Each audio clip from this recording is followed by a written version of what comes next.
Hello friend, welcome to my channel. तो हम इस लेक्चर में डिस्कस करेंगे diabetes mellitus. Diabetes mellitus definitions. Metabolic disorder. Diabetes is a metabolic disorder, hyperglycemia, increased level of glucose in the blood, in which the hyperglycemia means increased level of glucose in the blood. To lead the insulin level is decreased. Diabetes mellitus एक metabolic disorder है जिसमें hyperglycaemia conditions देखने को मिलता है। Hyperglycaemia is a increase level of glucose in the blood, जिससे insulin का level decrease lead होता है। Normal range of glucose in blood without DM. एक पर्सन का नॉर्मल रेंज ऑफ ग्लूकोज कितना हो सकता है विदाउट डायबिटीज़ मेलाइटिस के? 70 से 100 mg पर DL हो सकता है। Value of patient with DM. जब पेशेंट डायबिटीज़ मेलाइटिस से सफ़र कर रहा होता है तो ग्लूकोज का लेवल कितना होता है उसका? इफ़ फास्टिंग, यदि पेशेंट फास्टिंग पे है तो कुछ नहीं खाया हुआ है तो मोर या इक्वल 126 mg पर DL। 126 mg पर DL से कम हो सकता है, ज़्यादा हो सकता है या फिर बराबर हो सकता है, तो उस पेशेंट को कहेंगे डायबिटीज़ पेशेंट है। After 75 g oral glucose. यदि पेशेंट 75 ग्राम ओरल ग्लूकोज इनटेक करने के बाद उसका 200 से बराबर या फिर उससे ज़्यादा mg पर DL ग्लूकोज का लेवल होगा तो वह पेशेंट डायबिटीज़ है। Work of insulin to carry glucose of extent all cells of body. Insulin का वर्क होता है या ग्लूकोज को कैरी करता है और बॉडी के सेल्स तक एस्टेंट करता है, फैलाता है, पहुंचाता है। टाइप्स फर्स्ट या इंसुलिन डिपेंडेंट या जुवेनाइल ऑनसेट डायबिटीज़ मेलाइटिस भी कहते हैं टाइप फर्स्ट को। टाइप फर्स्ट में destroy of cell in which form of insulin. Type first में जो होता है वो इंसुलिन फॉर्म करने वाले सेल्स को डिस्ट्रॉय कर देता है।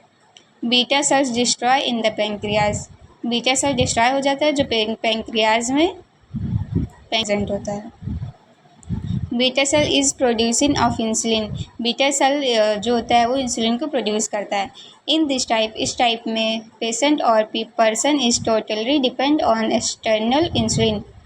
फर्स्ट टाइप फर्स्ट के डायबिटीज़ मेलाइटिस के जो पेशेंट होते हैं वो टोटली डिपेंडेंट होते हैं किस पे? एक्सटर्नल इंसुलिन पे। Then type second non insulin dependent maturity onset diabetes mellitus.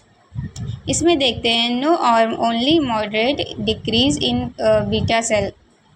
इस टाइप में जो होता है वो नहीं होता है बीटा सेल या फिर ओनली मॉडरेट डिक्रीज होता है, सम अमाउंट में डिक्रीज होता है बीटा सेल जो होता है। 90% population suffering from this type. 90% population जो है वो सफ़र करता है टाइप सेकेंड से, डायबिटीज़ मेलाइटिस से। Insulin in circulation. इंसुलिन की सर्कुलेशन में लो और नॉर्मल और इंक्रीज लेवल ऑफ इंसुलिन या फिर इनफ। इन दिस टाइप में जो होता है इंसुलिन का लेवल जो होता है वो इनफ होता है। In this type patient is not dependent on insulin. Type second diabetes mellitus जो होता है इसमें पेशेंट जो होता है वो नॉन डिपेंडेंट होता है इंसुलिन पे। टाइप थर्ड या secondary cause by another underlying conditions. इस टाइप के जो डायबिटीज़ मेलाइटिस होते हैं वो other secondary cause another underlying condition से कॉज होते हैं, जैसे कि such as pancreatectomy, removal of pancreas. Pancreas के रिमूवल के आफ्टर सर्जरी होती है पैंक्रियाटेक्टमी, उसके बाद डायबिटीज़ थर्ड राइज होता है। Then type 4 gestational DM arise during pregnancy in 20 से 24 वीक्स। टाइप 4 जो होता है डायबिटीज़ मेलाइटिस वो ड्यूरिंग प्रेगनेंसी में अराइज होता है, जो कि 20 से 24 वीक्स में अराइज होता है। The increased insulin resistance to ensure enough glucose is available for the baby. जो इंसुलिन रेजिस्टेंस को इंक्रीज कर देता है, ensure enough glucose is available for the baby, जो कि इंश्योर करता है इनफ ग्लूकोज इन बेबी के लिए अवेलेबल। इटियोलॉजी या risk factors. Etiology causes diabetes mellitus जो होता है वो किन किन कारणों से कॉज होता है, अराइज होता है। फर्स्ट है हेरिडिटी या जेनेटिक। डायबिटीज़ मेलाइटिस हेरिडिटी या जेनेटिक भी हो सकता है, स्ट्रेस भी हो सकता है, हार्मोनल चेंजेस इन प्रेगनेंसी के दौरान हार्मोनल चेंजेस की वजह से भी डायबिटीज़ मेलाइटिस हो सकता है। पैंक्रियाटेक्टमी भी हो सकता है, रिमूवल ऑफ पैंक्रियाज की सर्जरी के बाद डायबिटीज़ मेलाइटिस अराइज हो सकता है, एक पर्सन को हो सकता है। ओबेसिटी हो सकता है, ज़्यादा मोटापा की वजह से भी हो सकता है डायबिटीज़। अनहेल्दी डाइट इंटेक करने से हो सकता है, जैसे कि high sugar, refined carbs. Family history of DM. अगर डायबिटीज़ का पहले कोई फैमिली हिस्ट्री रहा हो, फैमिली में किसी को रहा हो, तब भी हो सकता है। पॉलीसिस्टिक ओवरी सिंड्रोम की वजह से भी हो सकता है इन फीमेल में। नेक्स्ट, क्लिनिकल मैनिफेस्टेशंस या साइन एंड सिम्टम। फर्स्ट है पॉलीयूरिया, एक्सेस यूरिनेशन। यदि एक पेशेंट को डायबिटीज़ हुआ है तो उसे इन सिम्टमों से सफ़र करना पड़ता है, ये सिम्टम उसके शो होंगे। फर्स्ट है पॉलीयूरिया, एक्सेस यूरिनेशंस होंगे। पॉलीडिप्सिया, एक्सेस थर्स्ट, प्यास ज़्यादा लगेगी फ्रॉम डिहाइड्रेशन की वजह से। ब्लड विजन आएंगे, फटीग होगा, थकान महसूस होगा उसे। स्लो वुंड हीलिंग वुंड की जो हीलिंग होगी वो स्लो हो जाएगा। अनएक्सप्लेन्ड वेट लॉस होगा, एब्डोमिनल पेन हो सकता है। कन्फ्यूजन्स और अनकॉन्शियसनेस, इन सीवियर केसेस में कन्फ्यूज रहेगा पेशेंट या फिर अनकॉन्शियस रहेगा। डायबिटीज़ रेटिनोपैथी हो सकता है, विजन लॉस।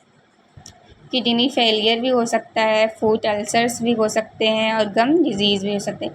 ये सारे साइन एंड सिम्टम्स पेशेंट में दिख सकते हैं। Next treatment. डायबिटीज़ वाले पेशेंट को क्या क्या ट्रीटमेंट दे के सही कर सकते हैं, डायबिटीज़ उसका नॉर्मल या फिर पहले वाले रेंज में ला सकते हैं। फर्स्ट इंसुलिन थेरेपी, जो कि इंसुलिन डिपेंडेंट पेशेंट जो है टाइप फर्स्ट में हमने देखा है, उसमें इंसुलिन थेरेपी दे के पेशेंट के इंसुलिन लेवल को नॉर्मल ला सकते हैं। Blood glucose monitoring, blood glucose monitor करेंगे, हाई है या नहीं, नॉर्मल है क्या है। डाइटरी मैनेजमेंट करेंगे, डाइटरी मैनेजमेंट में हेल्दी बैलेंस डाइट देंगे, शुगर्स कम करेंगे, लिमिट में देंगे।